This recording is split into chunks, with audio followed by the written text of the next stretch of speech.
د منګل په دویم واده باندې د نغمې رد عمل څه دی؟ که غواړئ چې د منګل د واده په باره کې له تازه معلوماتو نه خبر شئ نو دا ویډیو خامخا تر اخره وګورئ.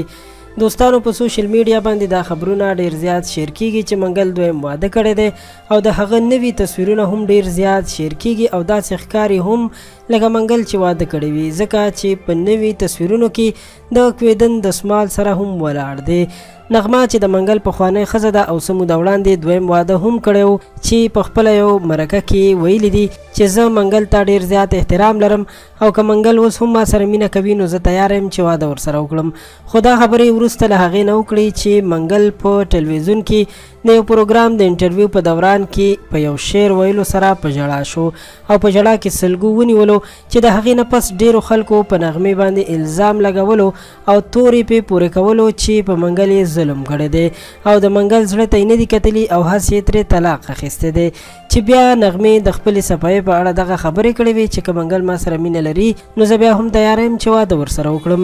د منګل دویم واده باره کې لا نغمې تر اوسه څه نه دي ویلي او نه خپله منګل د دې باره کې بیان ورکړی دی، خو نږدې سرچینې وایي چې دویم واده یې کړی دی او ډېر زر به یې ښکاره کړي. منګل چې تر ډیره به هر وخت ویلې څوک را سره واده کولو ته غاړه نږدي ځکه چې غریب یم، خو نن یې هغه د زړه ارمان هم پوره شو. په یو عکس کې ښکاري چې منګل او د هغه زوم شفیق مرید ناست دي او ډیر زیات خوشحاله ښکاري.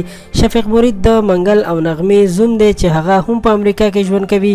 ډیر زر به تاسو سره دا معلومات هم شریک کړم چې منګل کومې ښځې یا کومې جینۍ سره واده کړی دی. له نورو تازه معلوماتو نه ځان خبرولو لپاره پښتو پوسټ چینل سبسکرایب کړئ چې تاسو هم زموږ د چینل حصه جوړه شئ او په آینده کې زموږ هره نوې ویډیو تاسو ته په اسانۍ در ورسیږي. ډیره مننه.